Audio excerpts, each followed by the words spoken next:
Crăciunul partea întâi. Mai sunt 3 zile până la Crăciun și o să primesc jucăria pe care mi-am dorit-o.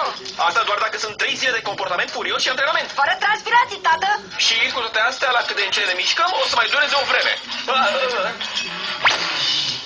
Știi, când eram de vârsta ta, eu și tata decoram împreună casa. A trecut atât de mult de la ultima vizită a bunicilor. Speram că aceste luminițe să-mi aducă spiritual Crăciunul în suflet. Dar văd că sunt doar niște fire încurcate. Nu pentru mult timp. Ha, stai băiatul meu.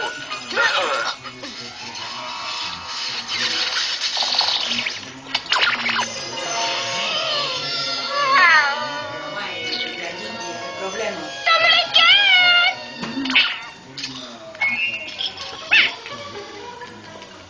Am verific lista pentru Crăciun, domnule Ken. Voi trimite lui Moș Crăciun și în ajunul Crăciunului el o să-mi aducă tot ce am cerut. Da, asta dacă își cunoaște interesul. Telefonul! Alo?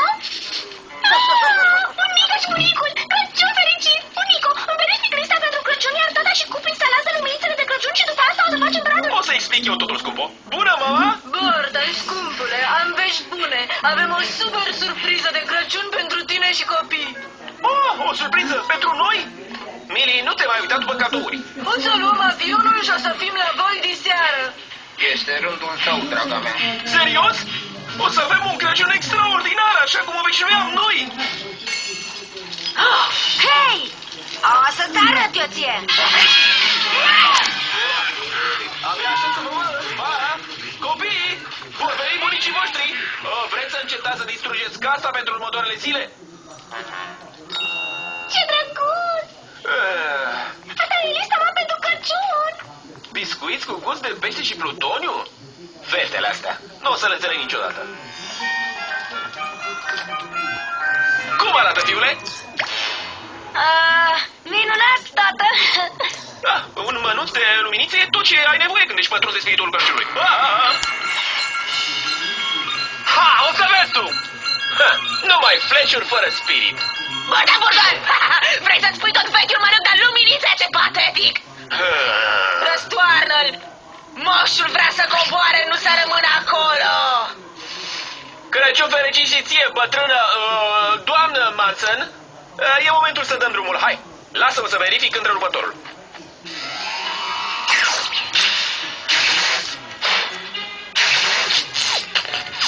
Hei, Cup, ai terminat de făcut lista pentru cadourile de Crăciun? Da, i-am spus să-mi aducă jucăria aia, capitanul Blasteroid, care face diverse chestii să mă pot juca cu asteroidul Blasteroid. Da, perfect! Da. Ce se întâmplă? Vin bunicii să petrecem Crăciunul. Tata vrea ca totul să fie perfect, dar știu că domnul Chet o să încurce treburile. Atunci o să facem ce ar face capitanul Blasteroid. Ar negocia o încetare a luptelor. Încetarea luptelor? Da! Și știu și cum să facem asta. Făcând nimic.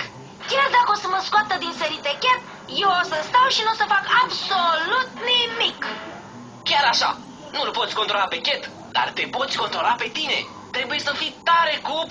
Bine, Cup! Aprinde frumusețea aia!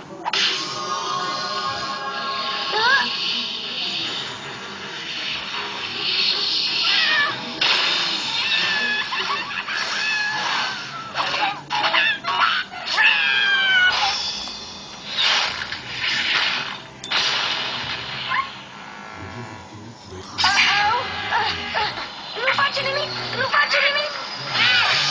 Amintește-ți, Cup, cu cal. Nu vreau să mă lupt! Nu vreau să mă lupt! Nu fac nimic!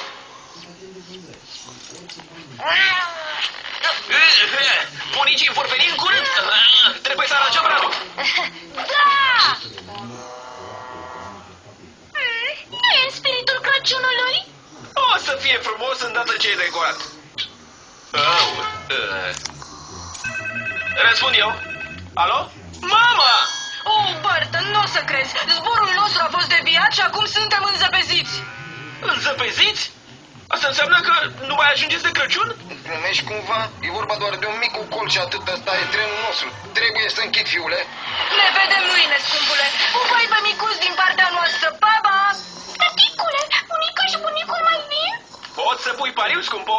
vor veni mâine chiar la timp pentru ajunul Crăciunului.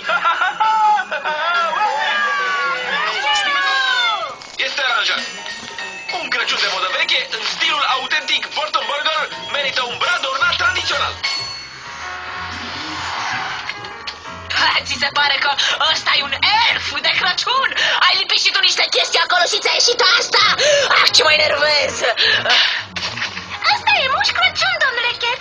El îți aduce tot ce-ți dorești de Crăciun.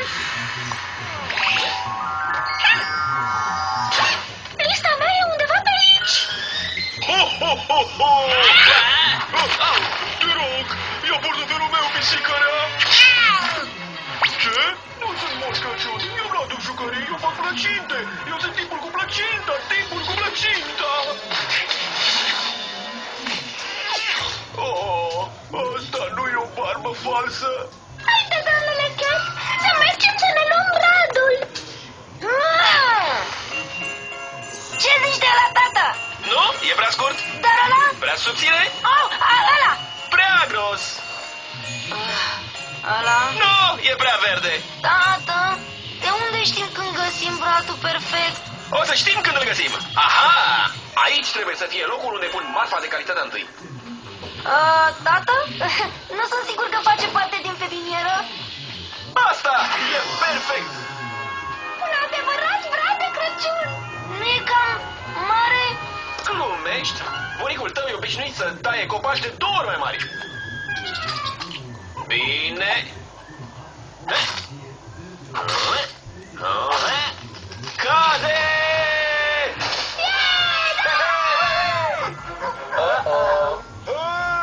Să mergem, tată! Ai dreptate! Bradul meu! Țineți-vă bine! Au! Au!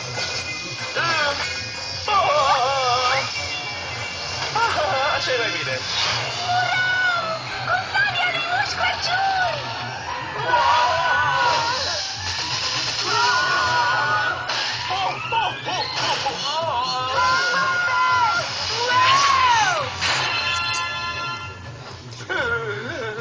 Asta e pentru plăcintă și copaci, orice altceva. Haideți, copii, în mașină! Vezi, domnule Cat? Acum avem un pământ de Moș Crăciun va pune cadourile. Cred că o să fie puțin cam mare. Cop? Copacul ăsta e perfect. Și așa o să fie și sărbătoarea noastră. Răspund eu! Oh, scumpule, trenul nostru a fost oprit de o avalanșă. O avalanșă? Cum? Sunteți bine? Și mai veniți? Sigur că da. Nici o zăpadă cât de mare nu a putut să ne oprească. Porniți! Am plecat! Cred că vin. Cred. Poate? Da, nu e chiar atât de înalt.